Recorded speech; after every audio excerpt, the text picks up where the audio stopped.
Bueno, sí, bueno, sí, por problemas técnicos para transmitir en vivo, la sesión se va a grabar y luego se va a difundir en el Facebook de la Asociación de Estudiantes de Sociología. ¿De acuerdo? Maravilloso, muchas gracias, Cinia, y a todos, todas. Bueno, buenas tardes. Damos inicio al conversatorio de menstruación y educación superior enfocado en la población afrodescendiente. En la mesa principal nos acompaña Cinia Guzmán Navarro. Ella es mujer del Caribe en Costa Rica, egresada de la Universidad Nacional de Costa Rica en Relaciones Internacionales. Es docente, analista de datos y educadora menstrual, integrante del equipo de investigación de la editorial comunitaria Afrocentrada y ha sido columnista en el medio digital feminista Rudo. Además, ha publicado poesía en la revista Nuevo Humanismo de la Universidad Nacional de Costa Rica y en espacios colectivos de escritura creativa para mujeres de Guatemala y de Chile.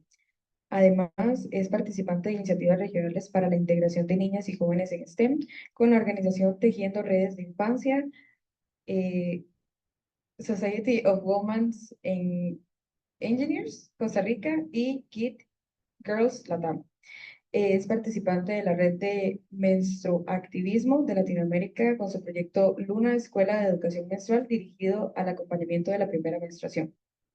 También por la plataforma de Zoom nos acompaña Carol Andrea Valero Rodríguez, que es politóloga, especialista en planificación y gestión de políticas sociales y maestrada en intervención social de la educación de la Universidad de Buenos Aires, con una amplia experiencia centrada en políticas públicas, comunicación y la intervención social, con un fuerte compromiso con la gestión transparente y además es directora del Centro de Investigación, correctora de estilo y redactora en Cutusoma Editorial Comunitaria Procentral.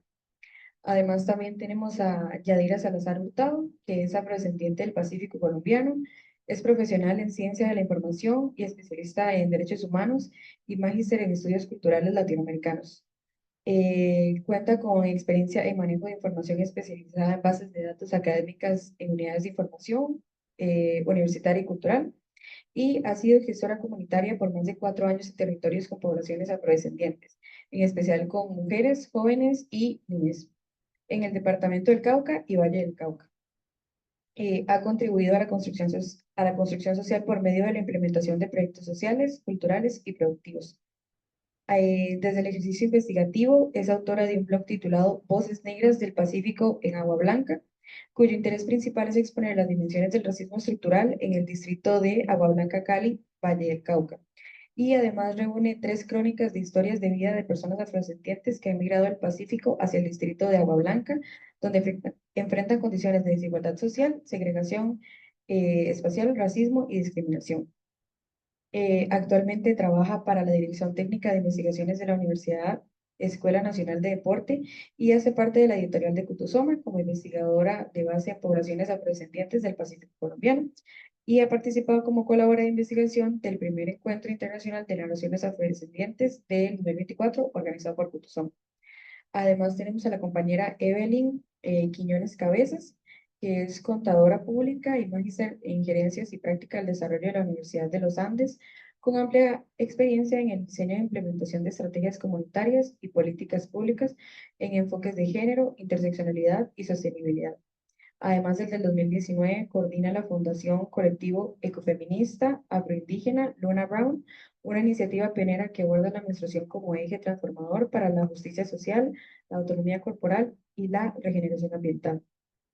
Y además ha liderado proyectos educativos, culturales y de incidencia política que posicionan la gestión menstrual como un derecho y una herramienta de participación ciudadana, especialmente en territorios rurales y étnicos. Además, Evelyn promueve la soberanía menstrual a través de metodologías pedagógicas innovadoras como juegos didácticos, talleres comunitarios y museos de la memoria menstrual. Además, su trabajo se integra en el enfoque de la economía circular de la conversación sobre productos menstruales sostenibles, la infraestructura digna y la reducción de brechas de género en acceso a servicios básicos. También tenemos a la compañera Ana Hurtado Pliego, que es investigadora y periodista autogestiva, egresada de la licenciatura en Estudios Latinoamericanos por la UNAM y es analista de medios y de políticas públicas de la Red de Mujeres Afrolatinas, Afrocaribeñas y de la Diáspora del Capítulo de México. Además, es comunicadora antirracista con 10 años de experiencia en medios digitales y prensa y ha participado en foros nacionales en Europa y Latinoamérica. Y pertenece al Centro de Investigación de Kutusoma. Su trabajo ha sido publicado por Claxo y tiene publicaciones periódicas en medios como Afrocolectiva, Animal Político, Empoli Revista, Notimia y Revista Wambra de Ecuador. Y por último, la compañera Cecilia, que no nos puede acompañar, pero también forma parte de la investigación, que es afrocubana, activista antirracista, licenciada en Comunicación Social por la Universidad de La Habana y actualmente está finalizando una maestría en la Integración y Cooperación Internacional en la Universidad Nacional de Rosario, en Argentina. También es un pequeño comunicado de que se va a estar haciendo como una pequeña actividad y de parte de la asociación vamos a estar regalando unos brochecitos a las personas que participen. Eso sería por la presentación y ahora le doy el pase a ellas para que también expongan sobre la investigación. Bien, buenas tardes, gusto que estén hoy acá. Y bueno, nada más comentarles, se conectaron otros dos compañeros de Kutusoma, Enzo Montaño, que es compañero del laboratorio gráfico, que de hecho es parte de también esas ilustraciones que vemos en pantalla, y Patricia Castillo, que es la compañera directora del área editorial, que trabaja todo el proceso editorial de las publicaciones que hacemos en Kutusoma. Entonces, bueno, gracias por estar acá y también quería que supieran eso. Entonces, bueno, empezamos. Caro, adelante.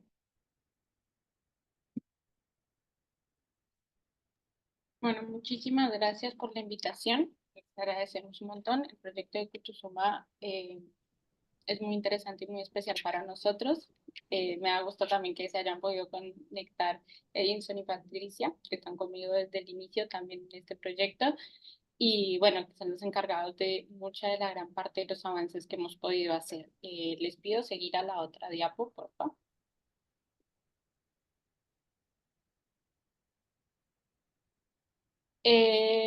Antes de empezar con toda la parte técnica de la investigación, me gustaría comenzar con qué es Kutusoma. Kutusoma nace como una iniciativa que se enfocaba en un primer momento en la pandemia en lo que era lectura y promover las narraciones negras. Hablamos de narraciones y no de escritores, sino de narradores, porque incluimos toda la parte de lo que conlleva una publicación. Esto refiere a, por ejemplo, Edison, que es el director del laboratorio gráfico, todas las personas que hacen las ilustraciones, los correctores de estilo, los que hacen estudios, todo eso entra dentro de una narración. No solo hablamos de libros, por eso no solo hablamos de escritores y escritoras, sino de narradores, narradores que narran desde distintos tipos de especialidades, como lo es la escritura, el arte gráfico, los poemas, la literatura, la investigación. El mayor enfoque de Kutusoma es lograr que las narraciones negras en general tengan la promoción que no han tenido durante todos estos años y que todas las historias de las comunidades afro-latinoamericanas lleven, lleguen a todas las personas. También es una forma de celebrar y reconocer nuestra propia identidad cultural y el legado que se ha dejado. Esto es, por ejemplo, que se le dé el reconocimiento tanto a escritores como narradores negros, pero también a personas que hablan desde la oralidad. Como saben, muchos de los pueblos negros no tienen una presencia escrita porque todo el paso cultural se hace desde la oralidad. Por eso también nos especializamos en el centro de investigación en hablar de literatura. Eh, Pueden pasar a la siguiente, por favor.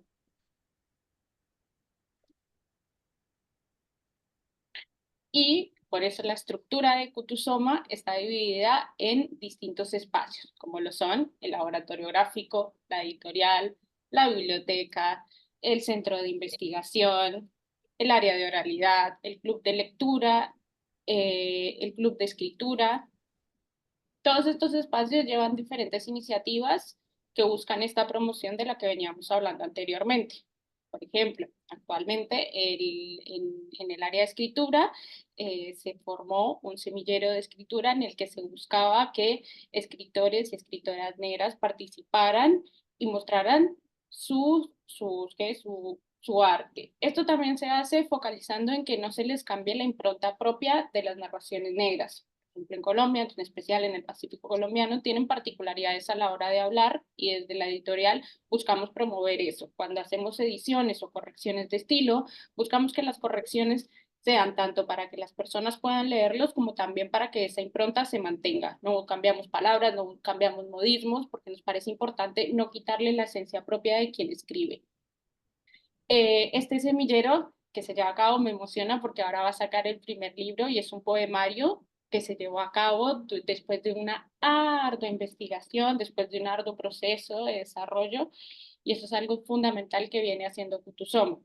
También, obviamente, desde el centro de investigación hemos apoyado con toda ya la parte más técnica de lo que venimos hablando, pero también buscamos que no solo se promueva la literatura, sino la investigación propia de personas afrodescendientes para personas afrodescendientes. Podemos pasar a la siguiente, por favor. El centro de investigación es relativamente nuevo. Kutusoma empieza en el 2020, el centro de investigación nace en el 2021-2022. En un principio estaba focalizado en hacer como un relevamiento histórico de las narraciones negras y es algo que venimos promoviendo hasta ahora.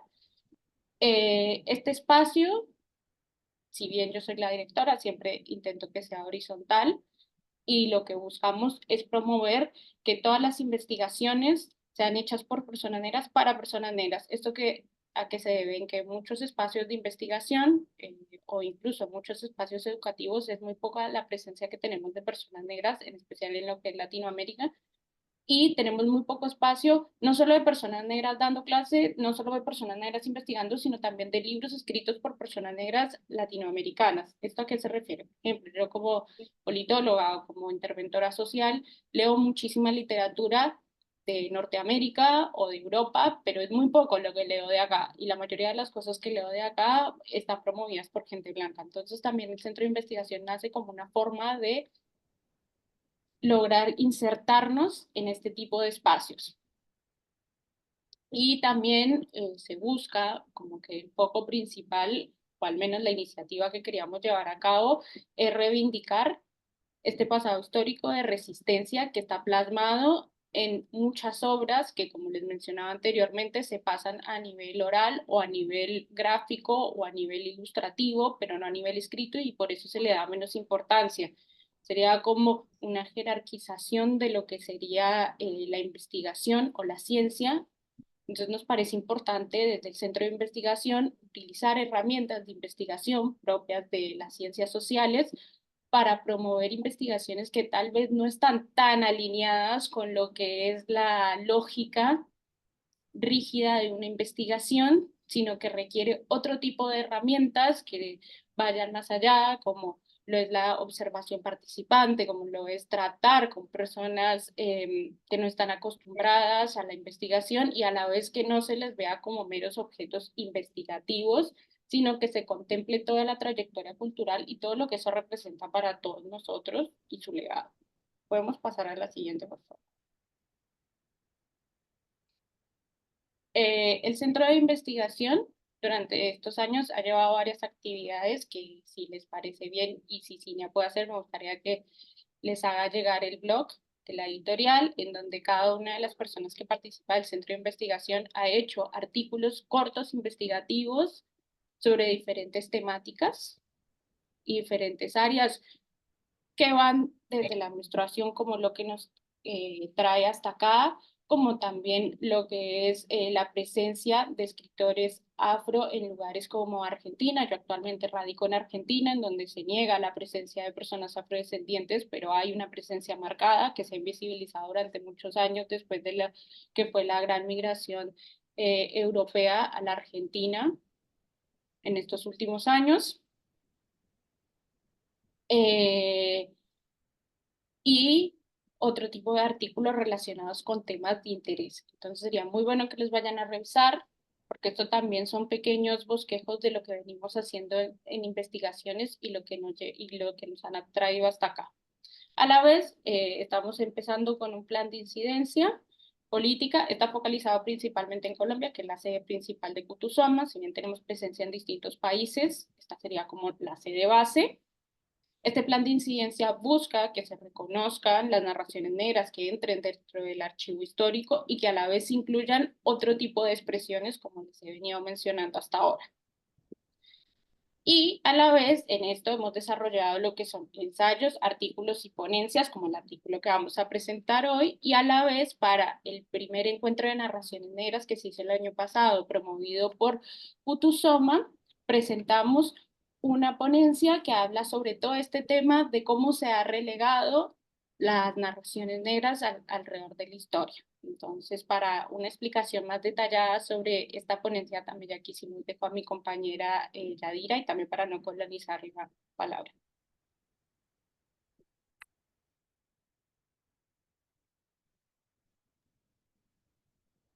Hola, buenas tardes, ¿me escuchan bien? Perfecto. Ya te escuchamos bien. Ok, entonces les quiero hablar un poco de en qué consistió la ponencia que presentó el grupo de investigación para el primer encuentro de narradores y narradoras afrodescendientes que se realizó el año pasado. Nuestra ponencia estuvo titulada La resistencia de las narraciones negras, barreras en la industria editorial y la lucha por la visibilidad. Nuestros esfuerzos estuvieron centrados en develar esas barreras y esas dificultades que afrontan los narradores y narradoras afrodescendientes en el momento de publicar sus obras o de construir sus obras. Partimos de un análisis crítico de la producción literaria afrocolombiana y de las dinámicas de la industria editorial. En todo este proceso, pues para nosotras fue una experiencia bastante enriquecedora y también fue un reto construir todo este mapeo de escritores y escritoras afrodescendientes, porque como investigadoras nos enfrentamos a diferentes dificultades. Primero, la recolección de los datos fue una tarea bastante compleja debido a que la información no está clasificada como quisiéramos encontrarla para obtener mayor accesibilidad. En ese sentido, tuvimos bastante dificultades.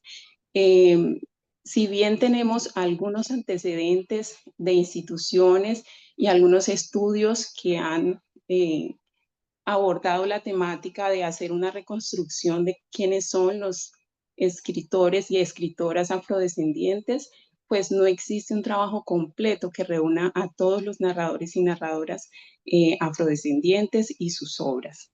Entonces, en este sentido, pues no teníamos una base sobre la cual pudiéramos pararnos. Fue una tarea titánica, sin embargo, el grupo de investigación logró recopilar una gran parte de la información. Utilizamos herramientas de visualización de datos como Power BI, que nos permitió visualizar cómo se estaban comportando esos datos a nivel geográfico, a nivel de géneros literarios y quiénes eran los narradores y narradoras que estaban publicando. En este proceso también identificamos cuáles eran esas barreras que se estaban presentando, algunas muy ligadas desde el racismo estructural, que para nosotros no es un secreto y para los que nos pensamos como población afrodescendiente casi que es un camino obligado revisar todo ese legado histórico de exclusión, de marginalización que el racismo estructural encarnaba en las sociedades, pues de alguna manera ha venido relegando a esos espacios. Por otro lado, la hegemonía editorial, que también es una parte bastante fundamental y se convierte en una barrera muy fuerte para ese narrador que tiene una idea, que tiene una obra en sus manos, que quiere publicarla, se enfrenta a diferentes barreras desde la industria cultural para poder plantear su pensamiento, para poder plantear allí sus textos o sus obras orales o gráficas. Por otro lado, también encontramos diferentes limitaciones que enfrentan instituciones que tienen que ver con la lectura, la cultura y la literatura, como son las bibliotecas públicas. Por ejemplo, en el caso de nuestros territorios, que no cuentan con bibliotecas públicas bien estructuradas, con todos los servicios, con esa robustez que tienen algunas bibliotecas en las ciudades, pues se dificulta mucho más poder tener obras de narradores y narradoras afrodescendientes y de hecho no llegan a los territorios y en la ruralidad es muy escaso encontrar bibliotecas equipadas. De hecho, Kutusoma viene haciendo un trabajo muy bonito de poder unir esfuerzos y recoger una gran parte de donaciones de material bibliográfico para hacer llegar a lugares bastante recónditos del país estos materiales y hacer posible que los niños, niñas, jóvenes, adultos tengan la posibilidad de poder acceder a materiales bibliográficos. Bueno, nosotros en este proceso, nosotras nos enfrentamos también a la pregunta del por qué queríamos hablar sobre las narraciones negras. Y primero, pues, concluir que estamos defendiendo un derecho básico, fundamental, un derecho a ser, a existir, a pensarnos, a reflexionar. Esto es algo muy propio que nadie nos puede quitar ni nos deberían cuestionar. Sin embargo, nosotros habitamos cuerpos cuestionados históricamente, que siempre debemos justificar cómo estamos escribiendo, qué estamos escribiendo, cómo lo estamos diciendo. Como decía Carol, cuando nos enfrentamos a publicar una obra con una editorial tradicional, se nos cuestiona cómo estamos planteando nuestras palabras en el texto, cómo se está escribiendo, debemos explicar todo aquello que sea raro, que no encaje en esa literatura tradicional eurocentrada, occidentalizada. Por otro lado, nosotros estamos contribuyendo con la visibilización y la conservación y la difusión de la memoria escrita, oral, artística de las poblaciones afrodescendientes. Para nosotros es un derecho y también es un aporte al patrimonio de la humanidad. A partir de esta investigación, pues encontramos que las poblaciones afrodescendientes tienen una riqueza amplia a nivel literario. Tenemos diferentes géneros como la poesía, la novela, cuentos, teatro, literatura infantil, juvenil, además de investigaciones con todo el rigor científico por parte de narradores y narradoras afrodescendientes. A nivel de datos, identificamos que en el Pacífico colombiano se concentra la mayor publicación de obras de ensayo, de investigaciones y de oralidad. Por su parte, el Caribe tiene un 8% de presencia en todo lo que se publica a nivel de géneros literarios y el 7% para las áreas andinas. También pudimos identificar qué era lo que más se publicaba. Por ejemplo, entre los narradores afrodescendientes se publica mayormente poesía, novelas, cuentos. A nivel geográfico también hay un comportamiento de cómo se distribuyen los escritores, los narradores y narradoras afrodescendientes. Para nosotras es un placer poder presentar esta investigación porque, como les decía al comienzo, carecemos de espacios como un observatorio de publicaciones que tengan que ver con toda la producción literaria de los y los afrodescendientes en Colombia. No contamos con una biblioteca digital que reúna todo esta riqueza literaria. Sin embargo, es una apuesta que queremos continuar y queremos profundizar mucho más en este estudio. Y sabemos y tenemos la plena seguridad que es un aporte que está en construcción, pero que es bastante valioso tanto para Colombia como para el resto de países.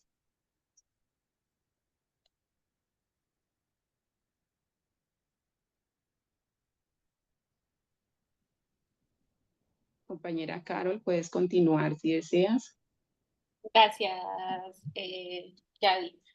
Bueno, vamos a hacer una pequeña modificación. Entonces, vamos a entrar con directo ya de lleno en la investigación que nos trae hasta acá. Y después vamos a continuar hablándoles un poco más de Kutusoma y cómo llevamos a cabo todo este proceso de investigación. Evelyn. Claro que sí, hola a todos y todas, muy buenas tardes. Muchas gracias nuevamente por este espacio, por la oportunidad de compartir todo el trabajo que se hace desde el equipo de investigación en Kutusoma. Como lo comentaban mis compañeras anteriormente, suele ser mucho desde los desafíos y bastantes complejidades para poder llegar a este tipo de resultados. Mis compañeras más adelante nos van a compartir un poco más sobre cómo se hizo dicha investigación, más del tipo de investigación y metodología, algunos hallazgos y demás, pero en este momento vamos a abordar esos desafíos y avances que se pudo encontrar como tal en temas de políticas públicas relacionadas al tema de la salud menstrual. Y es que justamente la pregunta que nos hacíamos era de por qué es necesario hablar la salud menstrual desde el ente político y desde las agendas políticas, ¿no? Porque justamente la menstruación no es solo un asunto biológico, sino que también es un tema de derecho, es un tema de justicia social. En este caso, pues sabemos que temas menstruales ya en sí es un tabú hablar, entonces pues en temas de políticas públicas o en temas de políticas menstruales, pues históricamente siempre ha sido excluido en marcos de las agendas públicas y globales y sobre todo en desarrollo y en derechos humanos, porque no es concebida como tal como un derecho humano, sino como parte de uno de los derechos humanos, que en sí es la salud. Pero en ese camino no se reconoce como tal su garantía en su totalidad desde la dignidad. Y es que se lo considera como tal un tema privado, un tema personal, un tema único de un cuerpo menstruante y listo, e incluso categorizado por género. Y pues en esto lo que hicimos fue poder reconocer que desde las políticas menstruales, estas deben ser entendidas desde una perspectiva más amplia, interseccional, que permita vincular esas diversas formas de opresión y de desigualdad en este ámbito, ¿sí? Y por ende, pues se hizo un análisis cualitativo como tal de algunos avances y desafíos que se pueden encontrar en muchos países, en este caso sobre todo América Latina, ¿sí? En esa investigación pudimos encontrar que en muchos países de América Latina se han venido relacionando algunos avances relacionados más que todos en marcos legales que garantizan como tal el acceso a productos menstruales y otros más que todo relacionado a la reducción de impuestos de estos productos que se manejan en específico para el cuidado menstrual. Y es que podemos mencionar países, por ejemplo, que encontramos en nuestra investigación, como Argentina, donde tiene un gran avance en reconociendo una licencia por el Día Femenino. Esta se hizo mediante la ley 10.174, en este caso de la provincia de Buenos Aires, de 1984. Y en esta lo que se hizo fue como otorgar una licencia menstrual para gozar un día como de licencia femenino, pero con el goce de su sueldo y sin reducción del mismo, ¿sí? Entonces, sumado a eso, pues también encontramos ciertos desafíos relacionados como tal, y es que no se aborda desde el tema de la agenda pública. No es un tema del cual se habla, no es un tema que ni siquiera se cuestiona, en este caso por el estigma, por la falta de educación, por la capacidad tal vez de poner sobre la mesa este tema que permita el acceso a muchas comunidades que requieren el acompañamiento en sí desde un tema político. En este caso, también en la investigación podrán encontrar, en este artículo investigativo, podrán encontrar países que desde Europa han avanzado bastante, mucho más que América Latina, en el reconocimiento de esto como un derecho, como parte de la justicia social.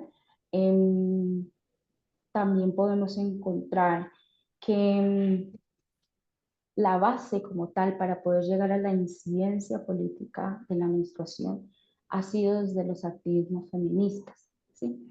Este ha jugado como un papel súper crucial porque no solo ha permitido la visibilización, sino que ha permitido poder reconocer la amplia gama y la interseccionalidad que están impulsando o que nos invitan a impulsar más bien a estos cambios de narrativa sobre lo que es la menstruación. Y en este caso también pues van a encontrar algunos ejemplos en específicos que se desarrollaron desde la perspectiva del reconocimiento de las universidades, y hacemos un ejemplo de lo complejo que suele verse, o las diferencias más bien que suelen encontrarse en las universidades relacionados al acceso del cuidado menstrual y a la dignidad o garantía de la dignidad menstrual. En este caso podíamos encontrar que en la mayoría de universidades privadas se podía encontrar mayor acceso y cuidado y dignidad hacia la menstruación, mientras que en las universidades públicas, en algunas en América Latina identificamos, no, ni siquiera había como infraestructura que permitiera como tal dicha gestión y cuidado desde este espacio que se supone es de eso, de cuidado como tal. Entonces, ¿qué más por complementar? También hicimos un relacionamiento de los ODS que consideramos se relaciona un poco, porque en sí taxativamente en estos ODS que pues para quienes no conocemos mucho es la Agenda 2030 o hasta la Agenda 2030 en este caso, no en sus objetivos como tal no hay muy claro o muy desarrollado el tema de la menstruación. Hay uno de ese como tal, 3 que es relacionado a la salud, el ODS 4 que es relacionado al tema de educación, hay algunas submetas que se mencionan en este artículo investigativo, está por ejemplo el ODS 5 que habla de la igualdad de género, pero dentro de esta, solo en la meta 5.1 y la meta 5.4 como que relaciona un poco sobre esto, pero no se habla claramente de lo que es la importancia de tener a la menstruación como base de incidencia política. Adicional a esto, también encontramos el ODS 6, que también nos habla como este tema del acceso a agua o a saneamiento público, en este caso, que son cruciales para el cuidado, ¿sí? De una cuerpa o de un ser menstruante como tal. También está, se relaciona el ODS 10, que está como tal ligado a las desigualdades, ¿cierto? A garantizar esa igualdad de oportunidades que ya en sí desde lo social está un poco truncado para las personas menstruantes y ese reconocimiento amplio de lo que es menstruar como tal. Yo creo que voy a pasar entonces la palabra con mis compañeras para que ellas puedan ahondar un poco más sobre cómo se hizo esta investigación. En esta última diapositiva pues encontramos algunos enfoques que necesitamos transformar, que es el tema de la participación comunitaria, porque esto no se habla. El hecho ya de estar conversándolo aquí desde esta universidad, desde Costa Rica, ya lo hace bastante importante porque no se habla, la menstruación sigue siendo un tabú. Y pues el tema de la interseccionalidad que ya les explicaba, que es necesario ver la amplitud de, por ejemplo, una persona trans puede menstruar, ¿sí? Y entonces el reconocimiento de que ya una persona trans menstrua también le hace camino hacia el reconocimiento de lo que es su diversidad como tal. Y puede ser trans y puede ser una persona víctima de violencia, puede ser una persona desplazada, puede tener y le atraviesan demasiadas complejidades sociales y opresiones como tal. En este caso también mirábamos la importancia de ver la educación integral porque en los entornos educativos no se abordan en su mayoría. En esta investigación encontramos algunos lugares, ustedes van a poder identificarlos, que algunas universidades de ejemplo sí han implementado dentro de sus currículos, pero son muy pocas, muy pocas. y no es como parte única de cátedra, sino que hacen parte de la cátedra de derechos sexuales y reproductivos. Y vuelve y se enmarca en el tema reproductivo.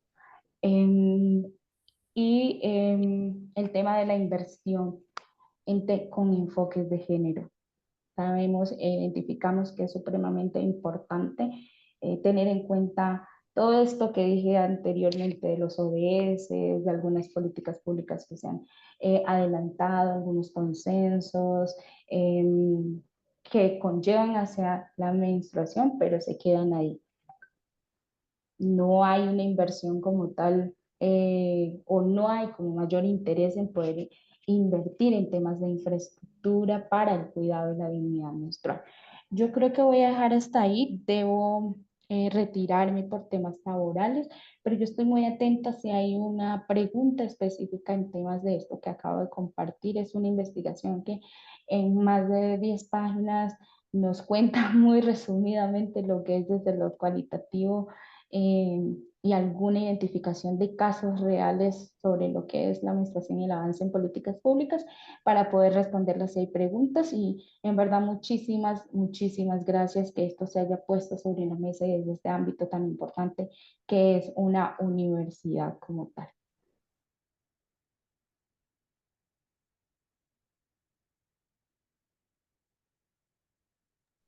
Le cedo la palabra entonces a Carol, creo que seguía Gana. No, vamos a hacer la actividad ahora con Silvia. Bien, muchas gracias, Evelyn. Bueno, enmarcado con lo que decía Evelyn sobre política pública, también en Costa Rica se está trabajando en un proyecto de ley para generar la licencia menstrual, que también sabemos que tiene como detractores, ¿verdad? Que hay gente que está, hay personas que se están oponiendo a este tipo de política pública que, ¿verdad? Es parte de también las movidas conservadoras que están ocurriendo en Costa Rica y que también hay que estar atentas sobre los avances sobre ello. Y bueno, esto también comentárselo a mis compañeras de Cutusoma que están en otros países y que esto está pasando acá. Bien, entonces, bueno, ahora vamos a generar una actividad para también acercarnos al tema de la menstruación y bueno, la intención de esta actividad es que precisamente en un papel como este, ajá, en un papel como este, podamos anotar una palabra o dos palabras o lo que quieran expresar respondiendo a esta pregunta que ven en pantalla, que dice así, ¿en qué piensas cuando lees o escuchas la palabra menstruación? Entonces, vamos a entregar los papeles y ahí van a poder anotarlo. Lo pueden entregar doblado, no pasa nada. Y es como parte de irnos acercarnos al tema de la menstruación, que sabemos que todavía hoy día sigue siendo tabú. Todos pueden participar, todos y todas y todes.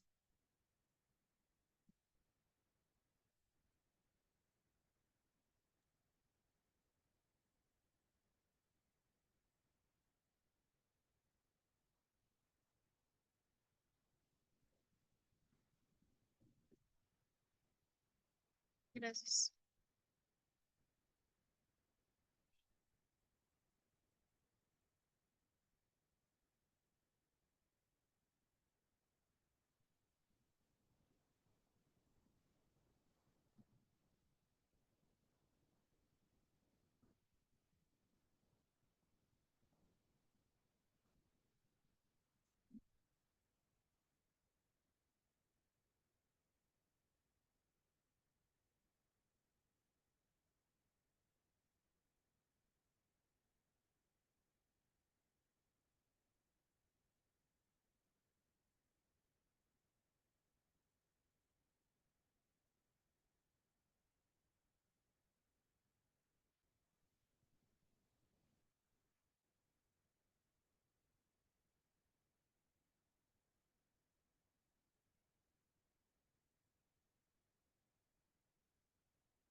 Y bueno, quienes nos acompañan de manera virtual en la sala de Zoom pueden participar de la actividad anotándolo en el chat. Muchas gracias. Ahí en pantalla ven la pregunta y bueno, también la leo. ¿En qué piensas cuando escuchas o lees la palabra menstruación? Sí, gracias.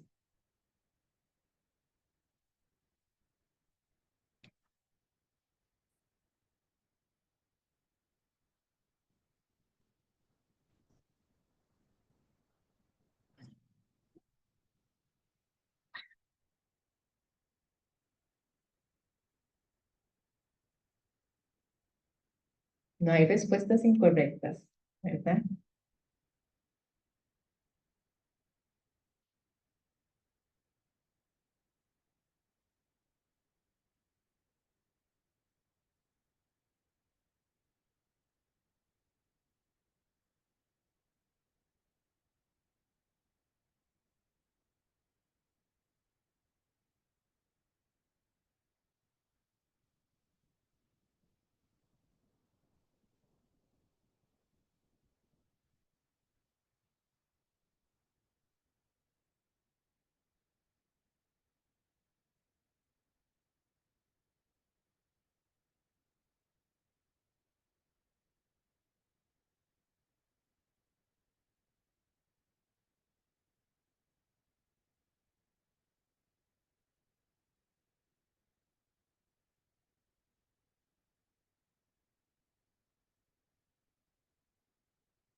Muy bien, muchas gracias por participar de esta dinámica. Y bueno, por acá el compañero Edinson nos comparte que asocia la palabra casi que forma automática con lo cíclico. Bien, entonces vamos a proceder a leer, ¿sí? Lo que anotaron acá. Entonces, bueno, acá hay una anotación que de hecho es muy común cuando trabajo con el tema con niñas, que es dolor y sangre. Vamos a ver. Dolor, pienso en dolor. En lo que es ser mujer. Sangre, sistema femenino. Ciclo sexual, reproductivo y hormonal.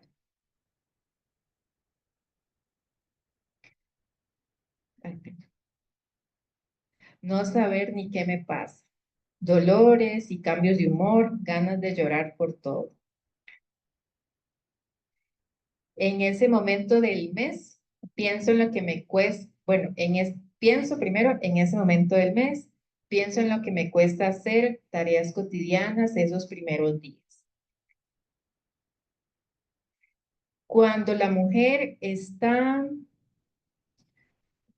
sangrando o dice que le vino la regla.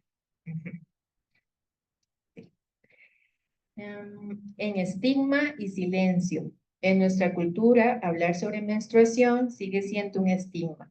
Se rodea de vergüenza y silencio. Esto hace que recaiga presión en nuestros cuerpos y mentes.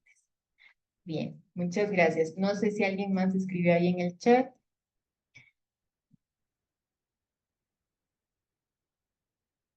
Estamos. Bien, muy bien. Bueno, muchas gracias por participar y bueno, esto es parte de también lo que vivenciamos alrededor de la menstruación. Entonces, ahora vamos a conversar acerca del artículo que publicamos precisamente sobre la vivencia de la menstruación en un contexto como este, en educación superior, pero enfocado en la población afrodescendiente. ¿De acuerdo? Entonces, vamos a pasar ahora Bueno, aquí me disculpan, pero me voy a levantar. Bueno, este artículo fue publicado en la Revista Latinoamericana de Políticas y Administración de la Educación en Argentina. Y bueno, este artículo está marcado precisamente en una recopilación de artículos que van enfocados a la población afrodescendiente desde distintas aristas. En este caso, nosotros abordamos el tema de la menstruación y el artículo es Dignidad menstrual en la educación superior, justicia y equidad en América Latina. Y bueno, este artículo fue un artículo que principalmente se hizo a partir de investigación cualitativa. Y bueno, ahí pudimos precisamente conocer cómo está actualmente esta situación en los contextos latinoamericanos. También ese era como nuestro foco de interés. ¿Sí? Todas las que estamos participando hoy acá pertenecemos a Latinoamérica y estamos en distintos lugares de Latinoamérica, entonces también queríamos dar una perspectiva también de cada uno de los países en donde estábamos y que propiamente pudiéramos conversar, bueno, y en este caso escribir eh, acerca de este tema. Entonces, bueno, también otro punto por el cual nos enfocamos en investigación cualitativa es que sucede que a nivel de datos estadísticos, uno de los desafíos es precisamente encontrar datos divididos por etnia. Es muy difícil en Latinoamérica encontrar eso. Sí los hay, pero en este tema es difícil. Y todo el tema, por ejemplo, de censos a nivel latinoamericano tiene muchísimas limitaciones, tiene también limitaciones en todo el proceso, en el presupuesto, en la aplicación e incluso en la presentación de la información, ¿verdad? De los datos propiamente. De hecho, una de las discusiones que hemos tenido, o conversaciones que hemos tenido en Kutusoma, es lo difícil que es cuando estamos completando formularios de instituciones públicas, poder completar la categoría o la pregunta que nos dice a qué etnia pertenece. ¿Por qué? Porque casi siempre colocan como opciones ninguna con la cual nos reconozcamos, porque también, por ejemplo, hay personas que se reconocen como afroindígenas y pocas veces encontramos esos en ¿verdad? Ese tipo de categoría eh, dentro de estos formularios en instituciones públicas. Entonces, bueno, es difícil encontrar datos estadísticos que nos permitirían en algún momento dar sustento a esta investigación cualitativa. Entonces, por eso la basamos principalmente en una investigación cualitativa. Entonces, bueno, eh, vamos ahora a continuar con las desigualdades menstruales en el contexto rural latinoamericano, que también es parte de nuestro foco en este artículo. Y para eso la compañera Carol nos va a apoyar. Carol, si nos escuchas. Kiki, muchísimas gracias. Bueno, algo que pudimos notar en esta investigación, como lo venía mencionando Cinia, es lo difícil que es encontrar información sobre menstruación porque aún ahora es un tabú y es un tema al cual no se le da mucha importancia, ¿no? Eh, la ONU y otras organizaciones encargadas de derechos humanos hablan sobre que niñas, niños, niñeces y adolescencias de personas menstruantes siguen enfrentando obstáculos que frenan su salud menstrual, ¿no? Estas barreras están marcadas principalmente por los tabús que se tienen y a la vez por la desigualdad presente en género, ¿no? Esta asociación que hacían muchas de las personas que respondieron acerca de que dolor, sangre, tiende a que se intente reducir a la menstruación a algo negativo, ¿no? No se habla a voz viva de menstruación o de personas menstruantes, ¿no?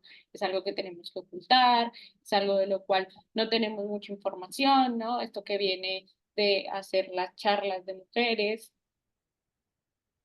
cuando es algo normal en diferentes cuerpos y que debería verse y si hubiese más información y mucho más acceso no solo a información, sino a productos de gestión menstrual, sería mucho más fácil para las infancias y para las adolescencias este proceso. También es importante hablar de que la estructura o sea, la infraestructura edilicia no está preparada para este tipo de situaciones.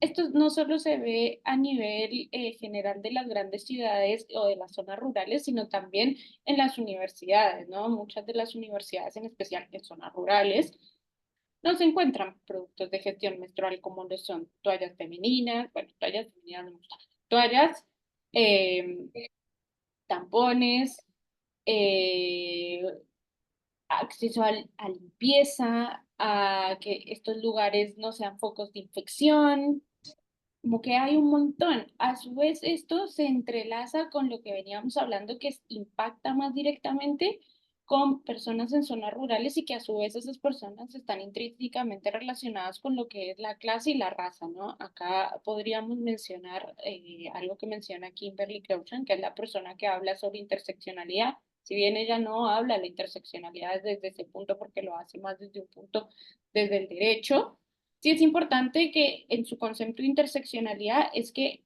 una misma persona puede sufrir distintas opresiones y que esas siempre, opresiones interseccionan, entonces no podemos determinarlas por un solo lado. Por ejemplo, en este contexto que venimos hablando, una persona menstruante puede sufrir no solo desigualdades de género, sino a la vez la desigualdad de raza y a la vez la desigualdad de clase que limita su acceso. Desigualdad de género, que no tiene información porque no se habla a viva voz de lo que es la menstruación. Desigualdad de raza, porque son las personas, en especial personas negras, indígenas, las personas que se encuentran en zonas rurales de la mayoría de los países. Por ejemplo, en Colombia, la zona del Pacífico colombiano tiende a ser la zona más afectada, bueno, una de las zonas más afectadas por la violencia del conflicto armado existente en el país. Y a su vez, esto se interlaza con lo que es la clase, porque son las personas más pobres las que tienen menos infraestructura edilicia para poder llevar a cabo una buena gestión de su situación menstrual. Por ejemplo, lo que les decía, la Universidad de La Salle en el 2021, la Universidad de La Salle de Colombia, señala que uno de los desafíos más alarmantes para los habitantes rurales es la desigualdad educativa. El 68% de las universidades se concentran en los grandes departamentos. Yo les venía diciendo, en Colombia las zonas rurales no tienen acceso a universidades. Esto también influye en la gestión menstrual, que no tienen, primero no tienen acceso a un buen sistema edilicio. Después, para movilizarse a la universidad, muchas de las personas tienen que caminar largas jornadas, caminos de barro, montar en lancha, tienen que hacer todo una travesía para llegar a la universidad. Entonces, esto también limita el acceso a la universidad a las personas menstruantes, mujeres y personas trans. ¿Por qué? Porque les es muy difícil llegar a la universidad y cuando estás menstruando, esto se incrementa aún más. Entonces, prefieres quedarte en tu casa. Este tiempo, estos 5, 6, 7 días que dura la menstruación, algunas veces más, algunas veces menos, son días que las personas no asisten a la universidad, por ende son días en los que pierden eh, información, que se pierden de las clases y pierden oportunidades, haciendo de nuevo que sean justamente las personas menstruantes las que más, las que más dejen la universidad como tal. Eh, a su vez, esto tenemos que sumarle el costo de los productos de gestión menstrual, ¿no? Que era lo que yo les venía hablando de de que les afecta a la clase social, ¿no? Estos productos no es que puedes no comprarlos, es algo que desde que empiezas a menstruar hasta que llega la menopausia, que sería la última menstruación, que es alrededor de los 55 años, tienes que usar estos productos, ¿no? Dentro de los hallazgos que encontramos, se estima que una persona menstruante puede utilizar un mínimo de 300 toallas al año, lo que equivale a 13.200 toallas en un promedio de 44 años de menstruación. Esto implica que sea una inversión y que sea una inversión en productos que también son desechables, por ende no es algo que se puede reutilizar. Sé que ahora hay productos que se pueden reutilizar, que se pueden lavar, pero en su mayoría, la mayoría de los productos radica en que son desechables. Por ende, es una inversión mínima que puede oscilar, les voy a hablar en pesos colombianos, entre 700 y 1.000 pesos colombianos por cada producto. Esto suma a que serían 300.000 pesos colombianos en un mes, perdón, en un año para hacer esta gestión menstrual. El sueldo mínimo actualmente en Colombia es de 1.300.000. Entonces, imagínense una persona que gasta en productos menstruales casi 300 al mes y a la vez eso tienen que sumarle que tiene que pagar un alquiler o un arriendo, tiene que pagar comida, tiene que pagar servicios públicos y demás cuestiones. Es algo que realmente se le va del presupuesto y muchas mujeres por eso prefieren no ir a la universidad o no ir a trabajar, sino quedarse en casa. Otras de las dificultades es adquirir este tipo. Como les venía diciendo, en las grandes ciudades tenemos un mayor acceso a lo que son productos de gestión menstrual, como son toallas, tampones, copita, etcétera, pero en las zonas rurales estos productos no llegan porque son de difícil acceso, por ende, son de difícil acceso, no se conocen, no es algo que les den mucha importancia, entonces en los que son kioscos o tiendas de barrio no los tienen, lo que perpetúa aún más este tipo de exclusión. Eh, por ejemplo, para que tengan así un poquito hablando más de cifras, la UNICEF en el 2022 estimó que solo el 23% de las escuelas en Ghana tienen una red de baños adecuada. Esto también ocurre acá en Latinoamérica. Escualillo dice que este resultado del 23% en Ghana en países como Colombia, Ecuador y Perú no es una cifra mayor si bien es una cifra mayor al 23, no es mucho mayor porque es del 32%. O sea, la variación es muy poca. Em, La Universidad de La Salle de Colombia dice que solo el 2% de las personas jóvenes rurales tienen acceso a un programa de pregrado, por todo esto que les venía consolidando, lo que hace que a la vez se vuelva una barrera de género, porque solamente las personas no menstruantes o los varones son los que pueden mantener una currícula estable en la universidad porque no se ausentan una vez al mes, 7 días o 5 días.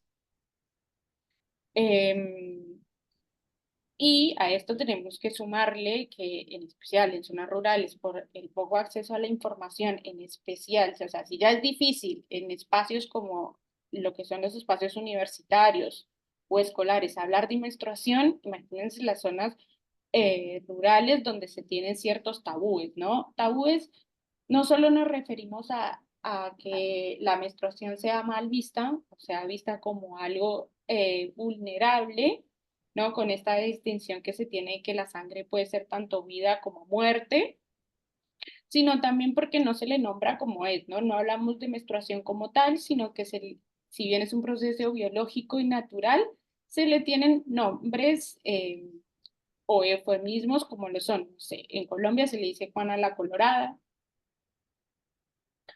en Puerto Rico me cantó el gallo, eh, en Argentina se le dice Andrés el que viene una vez por mes, otras expresiones como la regla, la prima roja, Pancho, y en especial la que más se conoce que es cosas de chico, ¿no? Cuando se le, por ejemplo, en una casa cuando si tienes papá, mamá y hermano, que sea varón, y la persona menstruante tiene su primera menstruación, se le dice al hermano, al papá, bueno, no, esto es cosa de chicas, entonces no se habla mucho, se esconden los productos de higiene menstrual, eh, se tiene como toda una reserva de, bueno, no vamos a hablar de esto no se debe ver, tienes que envolverlo bien, guárdate la toalla, cuando te vas a cambiar, tener todo presente de, bueno, quién me está viendo, dónde lo estoy haciendo, cómo lo hago, que no se manche, que me cubra. un montón que está asociado netamente al estigma, ¿no? También en países como la India se les prohíbe a las personas, mujeres o personas que menstruan, entrar a las iglesias y los templos en ese momento.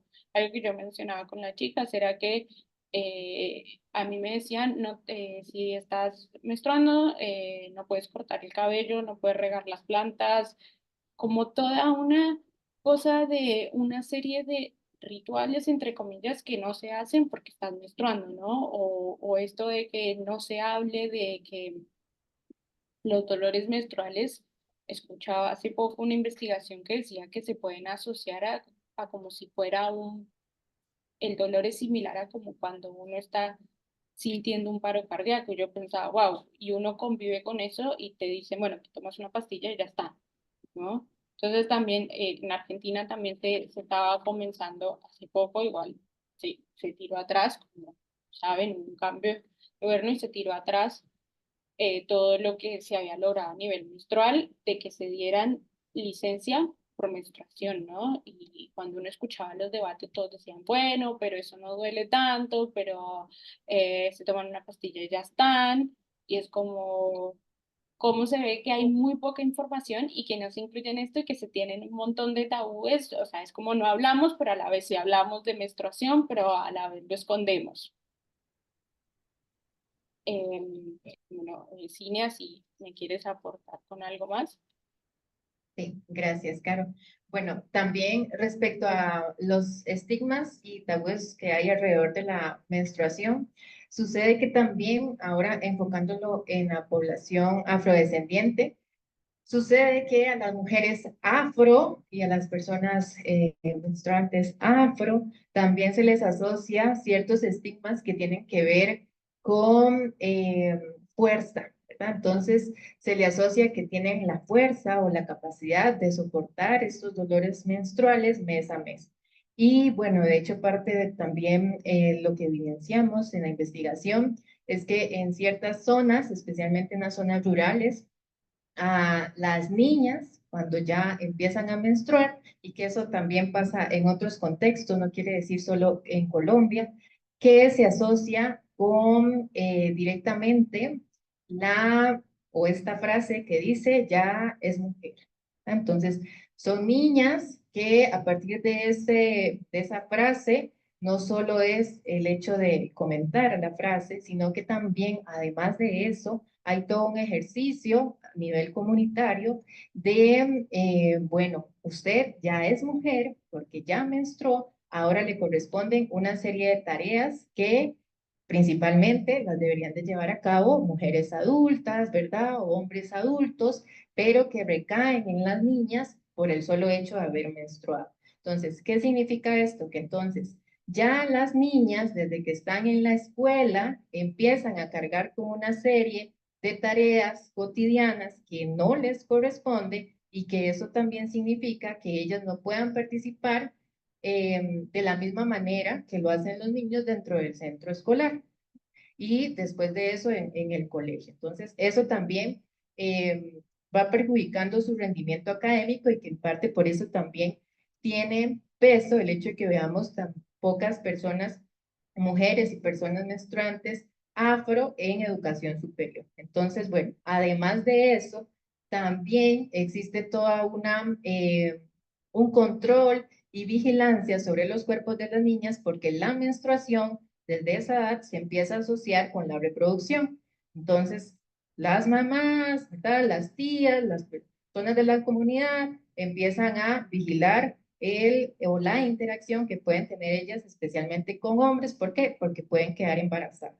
Entonces, bueno, acá hay otro estigma que tiene que ver en la menstruación, es una señal de que usted ya puede quedar embarazada. Y bueno, desde esta investigación, ¿verdad? Y desde el trabajo que hacemos alrededor de esto, también hacemos notar que la menstruación no tiene por qué estar relacionada únicamente con la reproducción. Es mucho más que eso. Es incluso a nivel de salud, por dicha, hay profesionales en la salud que están considerando la menstruación como un signo vital de salud. ¿Cómo es nuestra menstruación? Significa también cómo está nuestra salud integral.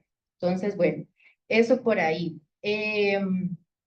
También, bueno, parte de las desigualdades que hay en las zonas rurales también van relacionadas con un tema que ahorita en Costa Rica está en la mesa, que tiene que ver con la gentrificación. Entonces, ¿qué sucede? Bueno, en las zonas rurales que están en procesos de gentrificación, los productos de gestión menstrual son mucho más caros. Es el doble de caro de lo que se pueden encontrar en una zona que no está gentrificada. Entonces, bueno, y quienes viven ahí, las personas de la comunidad, se les hace mucho más difícil acceder a ello porque además los salarios son mucho menores que lo que percibe una persona que se viene a instalar a una comunidad rural con un salario en dólares o en euros.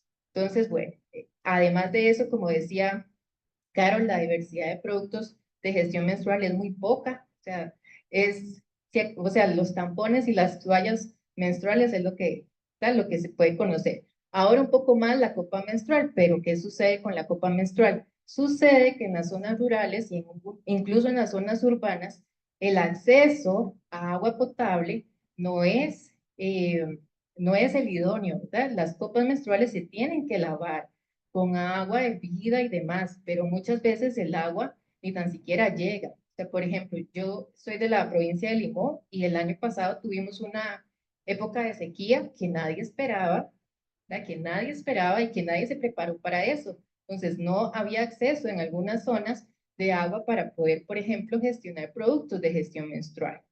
Y que existen otros. Actualmente existen las toallas de tela, existen los calzones menstruales. Y es genial, es perfecto que utilicen esas otras opciones porque también contribuyen al ambiente, pero también hay que pensar en qué significa, ¿verdad? Para una persona en una zona rural poder gestionar ese producto, o sea, poder comprarlo y poder también darle mantenimiento. Y bueno, ¿hay alguien levantando la mano? Bueno, no sé hasta aquí si hay alguna duda o alguna pregunta o en la sala de Zoom. Yadi quería hacer un aporte, me parece, con lo que estábamos hablando, pero no sé si podrá ahora. Sí, hola. Sí, chicas, bueno, hace un momento que me estaban comentando sobre los mitos. Me parece algo curioso con lo que yo crecí en el Pacífico y quería compartirlo, pero pues nunca comprendí por qué. Sin embargo, sí se sentía una carga negativa. Y es que los abuelos y las abuelas tienen un conocimiento ancestral sobre las plantas medicinales, sobre remedios naturales. Hay curanderos que con solo decir unas palabras secretas pueden aliviar un dolor y son, pues, hacen parte de toda la tradición, la riqueza cultural y ancestral de los afrodescendientes del Pacífico.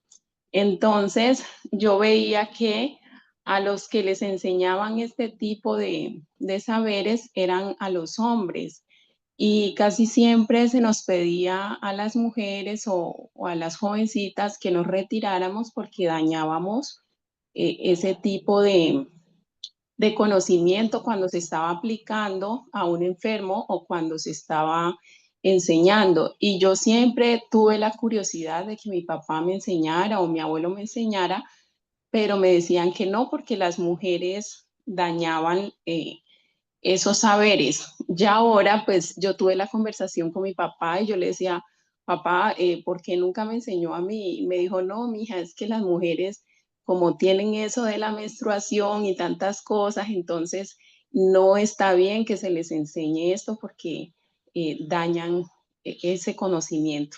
Entonces, es curioso cómo uno crece año tras año con ese tipo de señalamientos y pues se lo va creyendo y lo va normalizando y se va sintiendo se va sintiendo excluida de espacios y señalada por algo que es parte del cuerpo mismo, que es natural. Eso les quería compartir. Muy bien, gracias, Yadi. Bien, creo que por ahí había un comentario en el chat. Sí, productos de gestión menstrual, tremendo, claro. Siempre hemos escuchado que son productos de aseo personal para personas menstruantes, pero claro, no lo son. Wow. Sí, sí, también.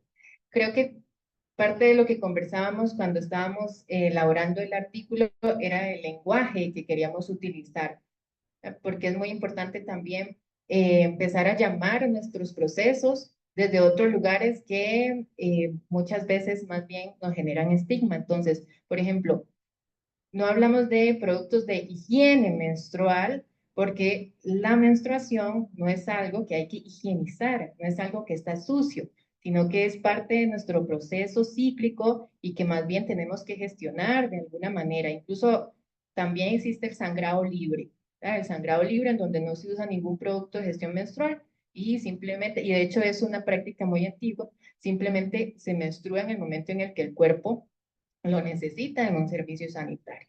Y bueno, eso también lleva un proceso de conciencia corporal, ¿verdad? Porque también su cuerpo le avisa, tiene la capacidad de avisarle a usted que es momento de menstruar. Entonces, bueno, eso con respecto al lenguaje, ¿verdad? El término de higiene menstrual, también porque considerábamos mujeres y personas menstruantes, porque no solo las mujeres menstruan, ¿verdad? También hay personas que no se identifican o se reconocen como mujeres, las personas no binarias, entonces también por eso en el artículo hablamos de personas menstruantes y que es mucho más difícil trabajar ese tema o visibilizarlo en zonas rurales. ¿Sí? Hay una carga muy violenta sobre la diversidad de género en las, bueno, en las zonas rurales y que también queríamos como traerlo acá en este contexto. Vamos a continuar ahora con otro apartado que tiene que ver con normas culturales y tabús alrededor de la menstruación, que era lo que les conversábamos. Eso era lo que estábamos conversando. Que bueno, también hay otro término que también trabajamos con el hecho de que el tema de la menstruación se marca dentro de los derechos sexuales y reproductivos, pero también hay que hacer la salvedad de que esto es parte de un proceso biológico y que también no debemos asociarlo únicamente a lo reproductivo, porque muchas veces, aunque las agendas globales intentan colocar la menstruación dentro de derechos sexuales y reproductivos, se cae precisamente en este estereotipo de considerar la menstruación con fines reproductivos. Y eso no, ¿verdad? Eso es parte también de lo que queremos como destigmatizar de la menstruación. Y vamos a ver. Ahí.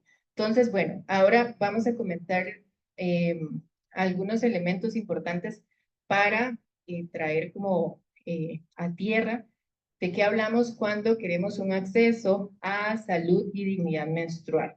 Entonces, bueno, parte de eso es, bueno, empezamos con el hecho de poder o lograr tener acceso a algún centro de salud en zonas rurales es ya de por sí difícil. O sea, el hecho de que existan es ya difícil, pero además el hecho de que existan y que además esa medicina o esa visión de medicina que se maneja en los centros de salud sea desde una perspectiva también intercultural, en donde no carguen con prejuicios y estereotipos racistas a las mujeres y personas menstruantes que atienden, es importante.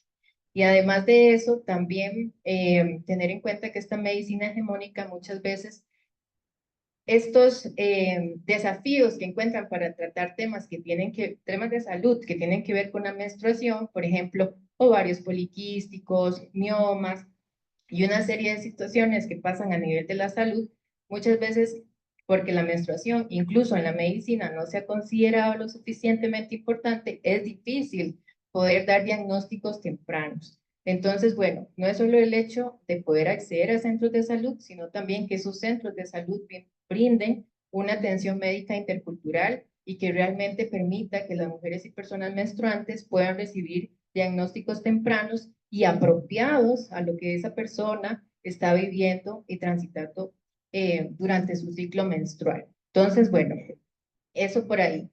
También volvemos al tema del suministro de agua, ¿sí? Por ejemplo, vi por ahí que hace poco la Facultad de Ciencias Sociales la cerraron porque no había suministro de agua. precisamente es necesario que exista el suministro de agua. ¿Por qué?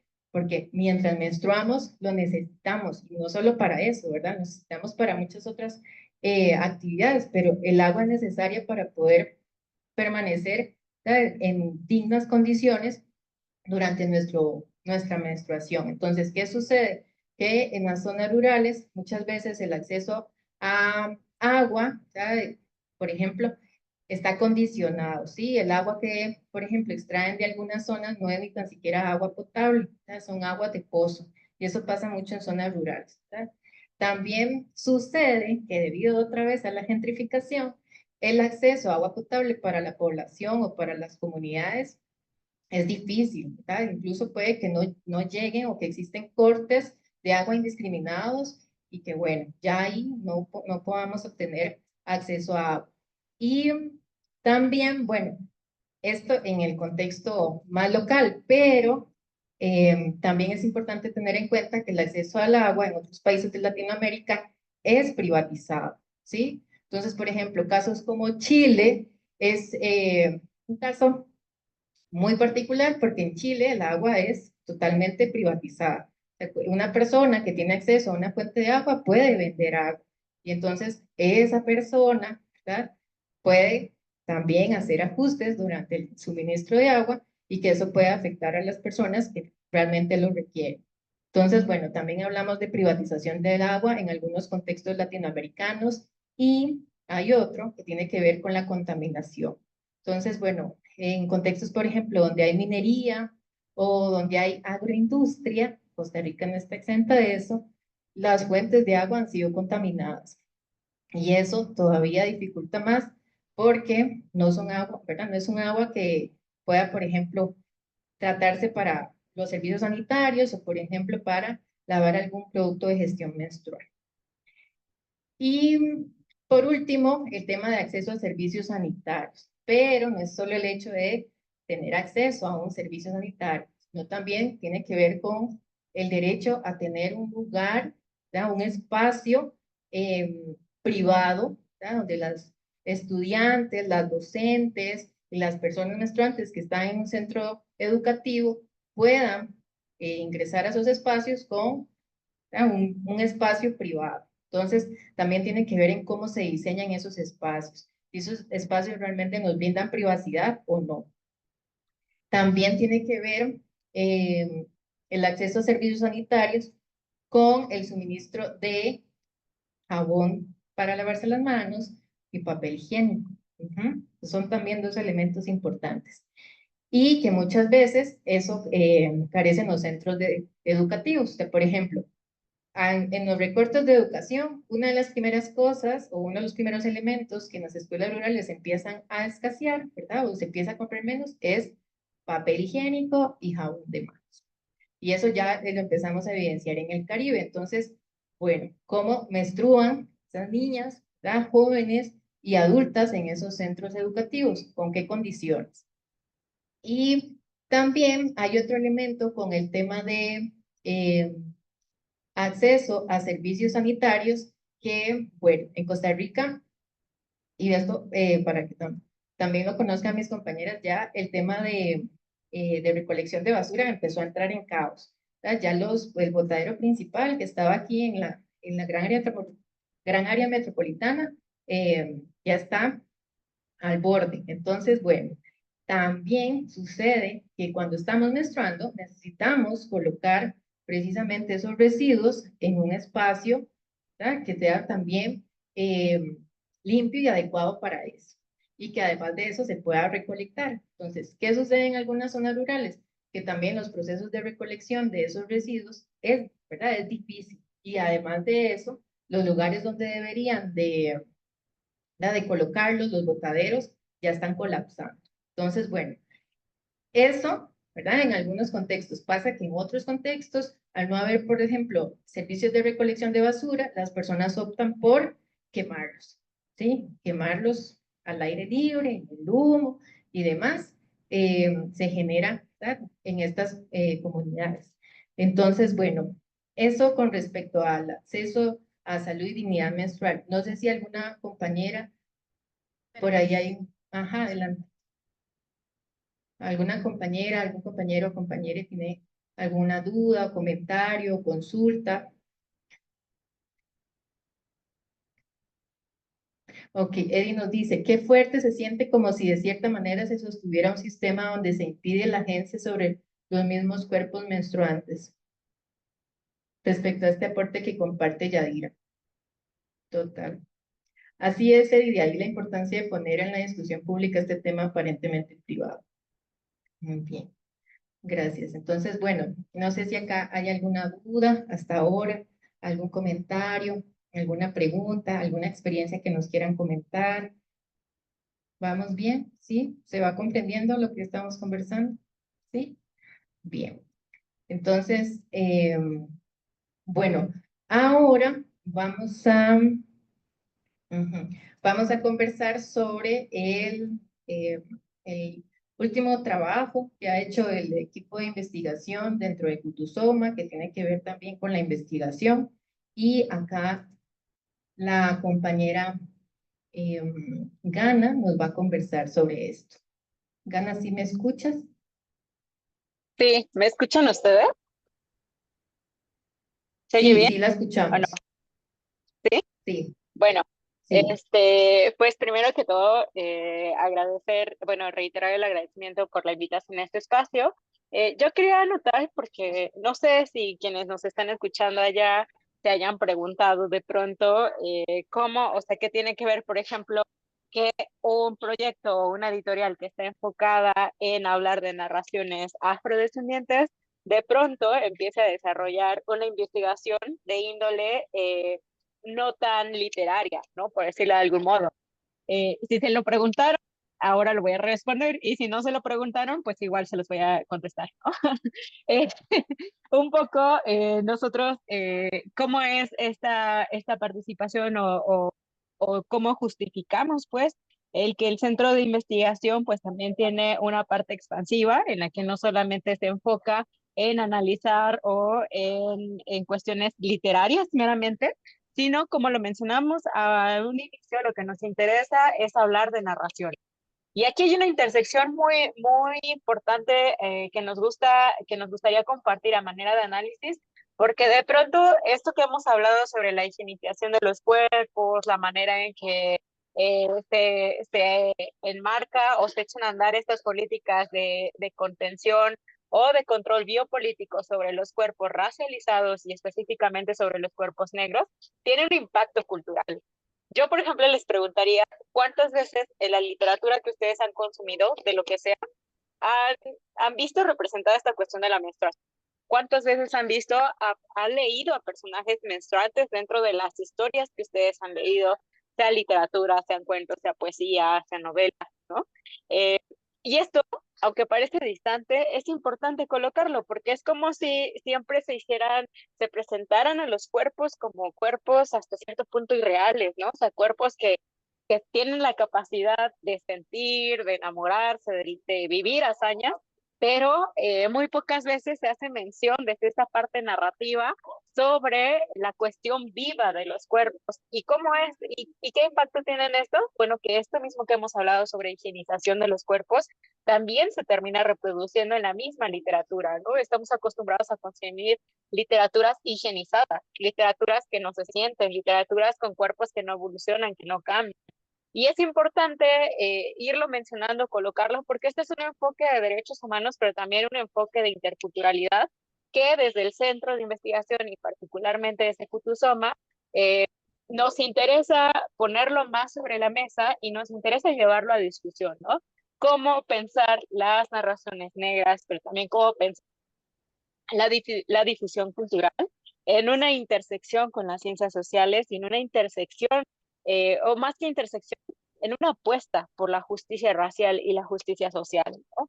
Que sea en un tiempo presente, pero también que esté con miras hacia el futuro. Y en esas miras hacia el futuro, que convoque a otras disciplinas y nos permita empezar a establecer vasos comunicantes, tanto con temas o con disciplinas que de pronto no parecen tan cercanas, pero que cuando comenzamos a analizarlas nos damos cuenta que pueden tener una buena comunicación. Hace un momento mi compañera, por ejemplo, Yadira, mencionaba sobre estos conocimientos ancestrales o estas epistemologías comunitarias que se dan en los territorios, y eso es parte de las narraciones también, ¿no?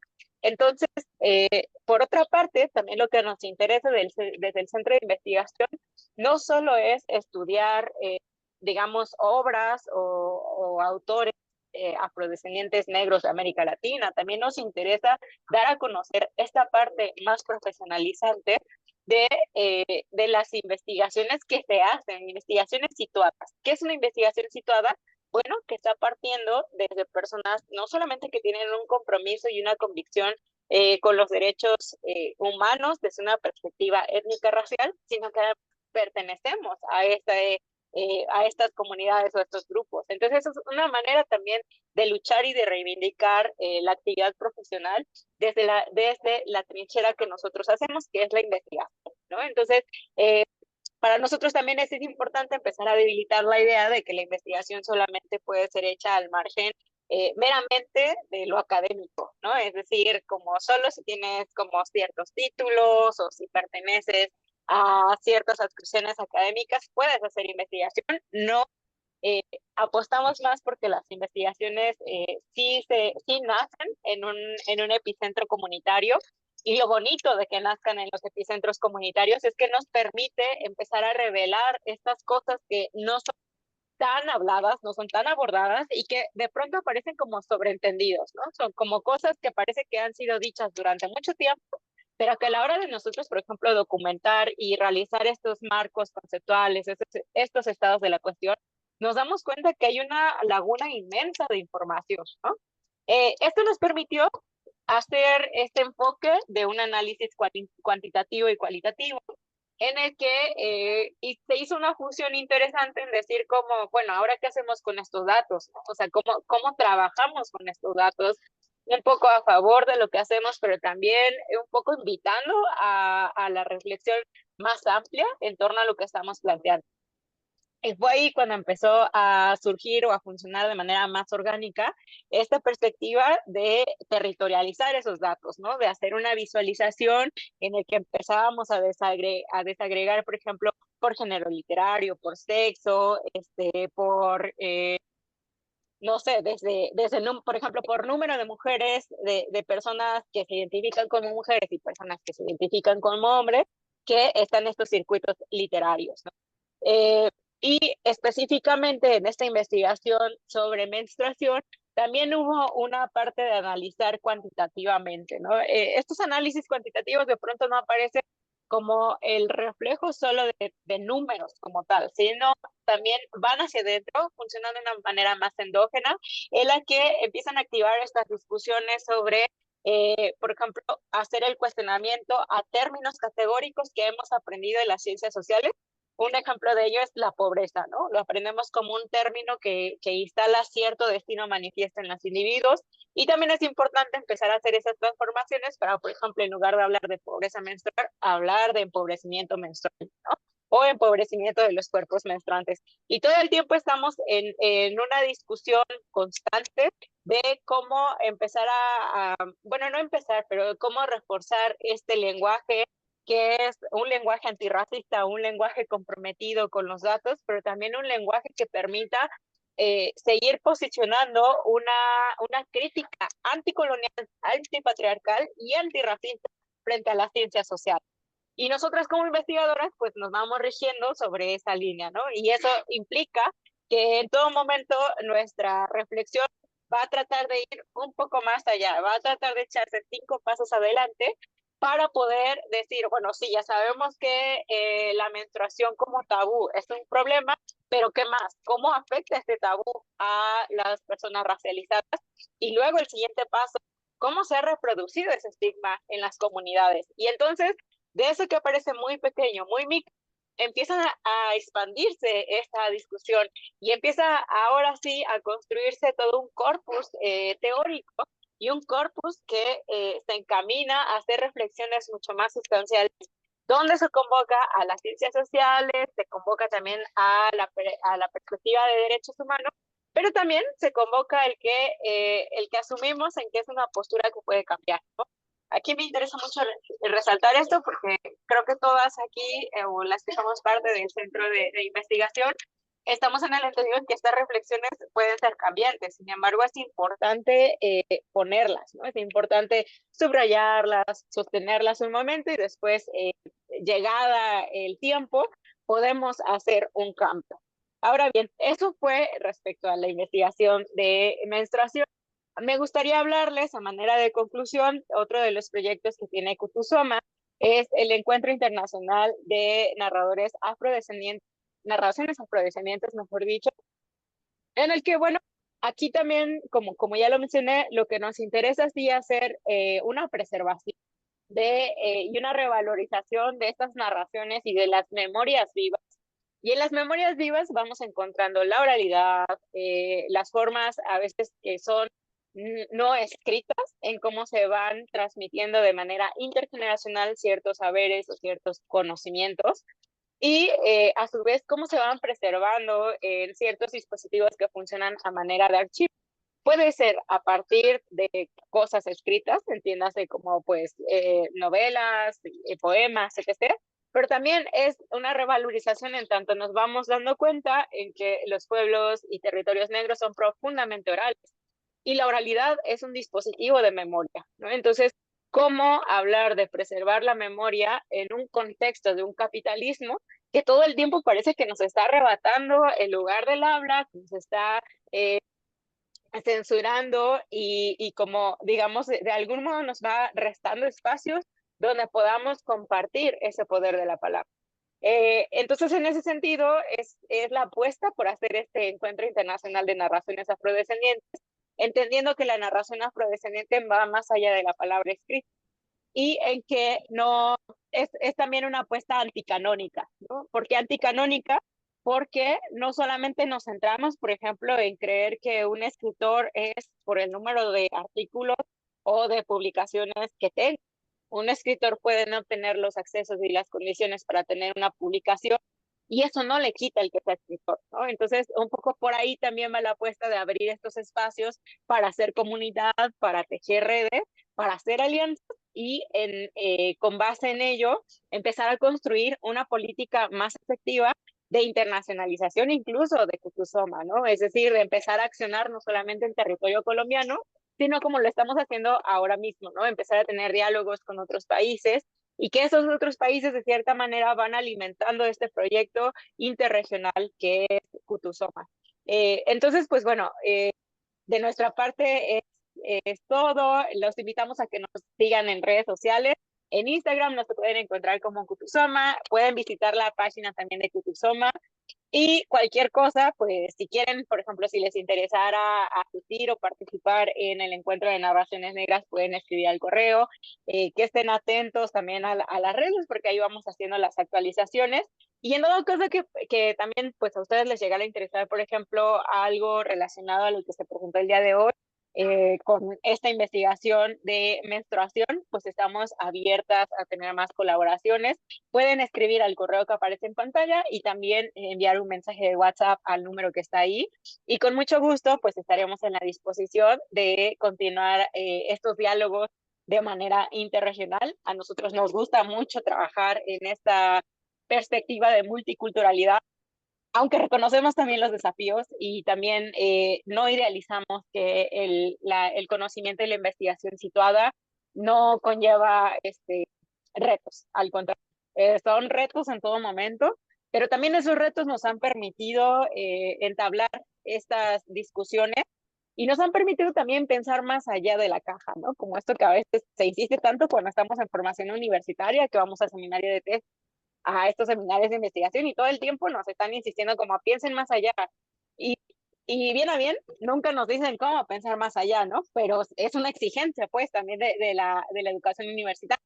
Y a veces pensar más allá requiere que haya un diálogo comunitario, y requiere que haya un diálogo a más voces y a más perspectivas para que precisamente ahí podamos ir enclavando estas otras cosas que se salen de estos márgenes de pensar de manera rígida o de pensar, por ejemplo, ya lo decía hace un momento, la investigación solamente en términos eh, como de formalidad.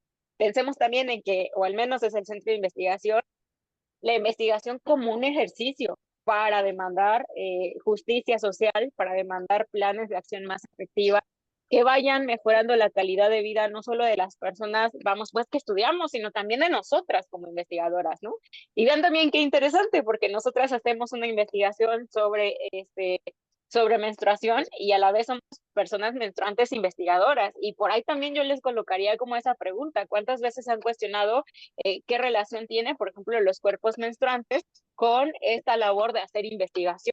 Y ahí hay un potencial muy grande de explorar, ¿no? O sea, ¿qué significa para los cuerpos menstruantes empezar o incursionar en estas cuestiones que requieren tiempo, que requieren a veces como cierto nivel de entereza corporal? Y cómo a veces incluso el hecho de vivir este proceso biológico que es la menstruación puede interferir o no interferir, pero puede afectar de cierta manera el desempeño de las personas que se dedican a la labor de investigación, ¿no? Entonces, un poco la invitación sigue siendo esa, que no dejemos de cuestionar, que no dejemos de ver que los cuerpos menstruantes, o sea, solamente apostar o verlos como en este mecanismo, en esta metodología de la biología del siglo XIX, como, claro, voy a analizar a un cuerpo menstruante y voy a hablar de sus desafíos y bla, bla, bla, y nos salimos, ¿no? No, al contrario, es en todo momento también ponernos en el centro con ese cuerpo y esas reflexiones también llevarlas a investigación más general. Y esto de cierta manera, aunque de pronto no lo parece, pues también es una forma de narrar. Estamos narrando nuestros cuerpos, nuestros territorios, pero también estamos narrando el racismo a partir de la vivencia y a partir de una concepción binaria, ¿no? Del mundo y de la vida en general. Entonces, pues bueno, de mi lado sería todo. Muchísimas gracias a ustedes como Facultad de Sociología de la Universidad Nacional de Costa Rica y sobre todo a la Asociación de Estudiantes de Sociología. Gracias por habernos proporcionado este espacio de habla, de compartición, y esperamos que no sea la primera vez. También deseamos que pues de uno u otro modo pues se interesen por lo que nosotros hacemos y poder ver la posibilidad de hacer alguna colaboración en el futuro. Muchísimas gracias.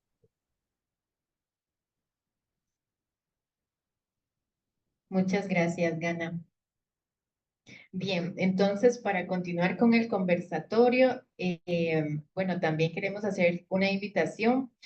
Como hemos hablado hoy de menstruación, no es casualidad que también sea este mes, porque precisamente en este mes, el 28 de mayo exactamente, es el Día Internacional de la Salud y la Dignidad Menstrual.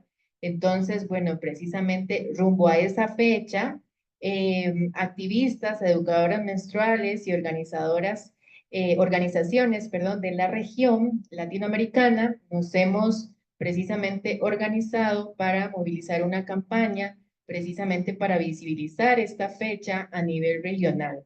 Entonces, bueno, la invitación es participar en un álbum digital menstruante que puedan ustedes contribuir con alguna fotografía, imagen alusiva a la menstruación y bueno, y puedan comentar, ¿verdad? Como una breve descripción. Y bueno, esta campaña se está movilizando desde diferentes organizaciones, pero en Instagram pueden buscar a Digna México, que es parte de las organizaciones que también está movilizando esta campaña para precisamente visibilizar esta fecha. Y bueno, ya para cerrar, queremos hacer una actividad de, eh, de cierre con ustedes. Y bueno, les vamos a compartir un papel para que puedan anotar y responder a lo siguiente. ¿Qué se llevan de este encuentro donde estuvimos hablando, conversando sobre distintos temas desde una perspectiva antirracista también? Y puedan anotarlo ahí. Y nosotros muy agradecidos de tener sus respuestas. Y mis compañeros, compañeras de Kutusoma, si quieren comentar algo más, adelante.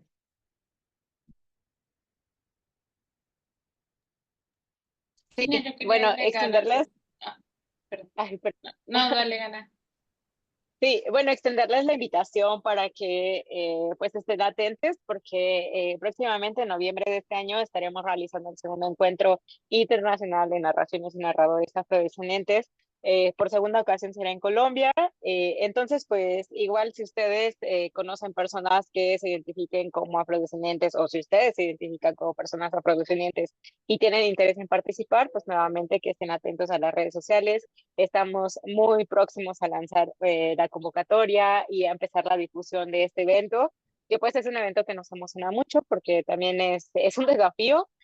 Yo repito mucho la palabra desafío, aunque es una cuestión muy cansada y son procesos de pronto que son desgastantes, también son procesos pues muy enriquecedores por toda la oportunidad que tenemos de establecer diálogos con otras personas de América Latina. Entonces, pues invitarles a ser parte de este encuentro y también invitarles, desde luego, a que no solo lean este artículo sobre menstruación, en la página de Kutuzoma también pueden encontrar otros artículos que el Centro de Investigación ha realizado y pues que, bueno, puedan navegar por la página, puedan consultar cuáles son las propuestas que desde el centro se han estado realizando y pues que nos ayuden en esa parte de difusión. Y pues gracias. Yo quería agregar que el trabajo de menstruación lo encuentran también en la página de la Universidad 3 de Febrero de Argentina, porque la universidad que tiene esta revista de investigación es un dossier temático que se especificaba en temáticas como menstruación, pueblos originarios, población afrodescendiente, para que también lo lean y agradecer la invitación y motivarles a abrir más espacios como este para poder hablar de algo que es fundamental. Algo más que quería agregar es que intentemos o intentaremos hablar de menstruación en otros espacios no convencionales, incluso en la literatura. Si ven el libro El semillero de Kutuzoma, hay un poema que habla sobre menstruación, entonces sería también interesante. Eddie. Sí, maravilloso. Adelante, Agradecer la invitación a escucharles. Siempre es un placer escuchar los resultados del Centro de Investigación, del espacio de investigación. Me parece maravilloso, mi admiración para ustedes. Nada, resalto mucho la importancia de que todos, todas, todos nos veamos involucrados en temas específicamente como este. Y me quedo con esto que decía Yadira, y es poner en la discusión pública temas aparentemente privados. Muchas gracias. Felicitaciones nuevamente.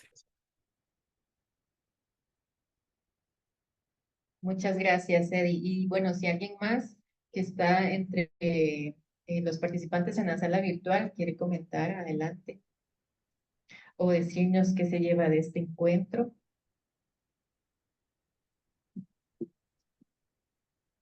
Hola, hola.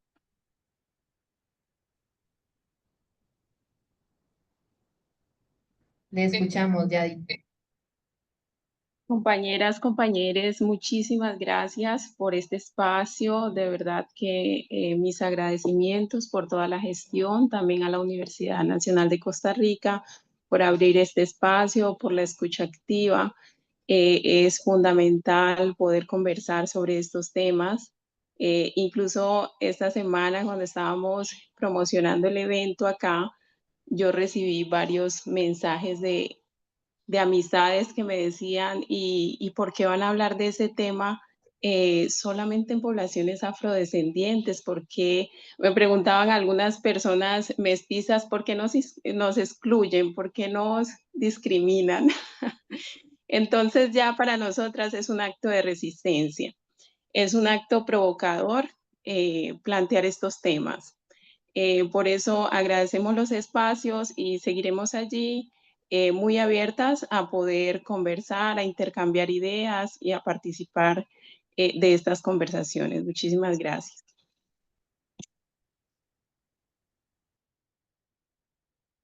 Gracias, Yadi. Bueno, de parte del equipo de Kutuzoma, están muy agradecidos y agradecidas con este espacio y también, bueno, nos alegra mucho que se empiece a hablar de menstruación en un espacio de educación superior. y que también es importante ir abriendo caminos para colocar este tema en la mesa, no solo cuando estamos menstruando, ¿no? Nuestro cuerpo es cíclico y durante todo el mes estamos percibiendo cambios, que es importante que también les docentes, administrativos, estudiantes conozcan precisamente sobre sus procesos y puedan también estar acompañados dentro de sus centros de estudio. Y para eso también quería comentarles que, por ejemplo, uno de los temas que más se estigmatiza dentro de los centros de estudio son los dolores menstruales, ¿verdad? Se consideran normales. Entonces es importante también tener en cuenta que un dolor incapacitante no es normal y que es importante que podamos atender esos dolores y verdaderamente conocer cuál es la raíz de ellos. Entonces, bueno, eso y no sé, alguien de la sala si quisiera comentar algo más o estamos, o alguien acá si quisiera comentar algo más, alguna duda, algún comentario. Sí, bueno,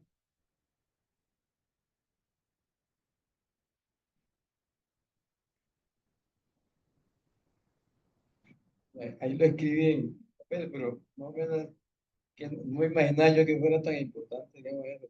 Yo imaginaba la menstruación es igual entre negro y blanco, imaginaba yo, pero, desde el punto de vista de la sociología, como toca la problemática social profundamente, entonces eso es lo bueno de la sociología, que no deja cuestiones que estén, tal vez uno cree que no tiene importancia, pero tiene gran trascendencia.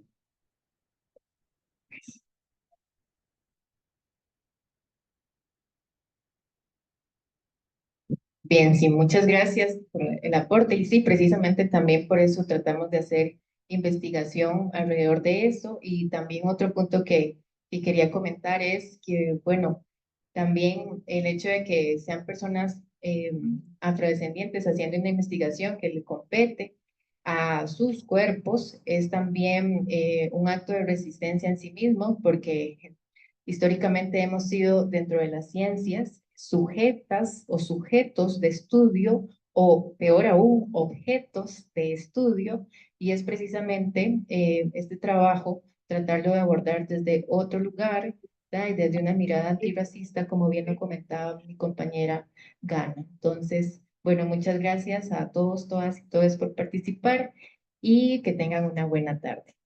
Y puedan participar en toda la semana de sociología. Yo también quería agradecerles el espacio al equipo de Kutusoma y como lo mencionamos, bueno, no sé si vamos a leer los papeles o eso se lo llevan ustedes, sí, se los llevan.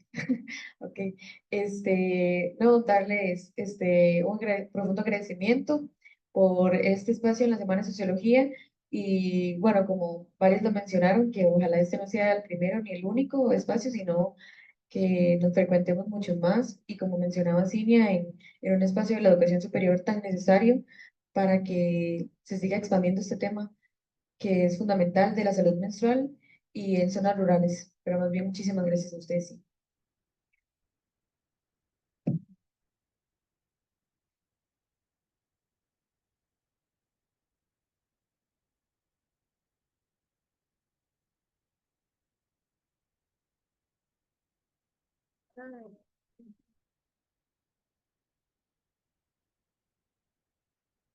Sí. Aquí es.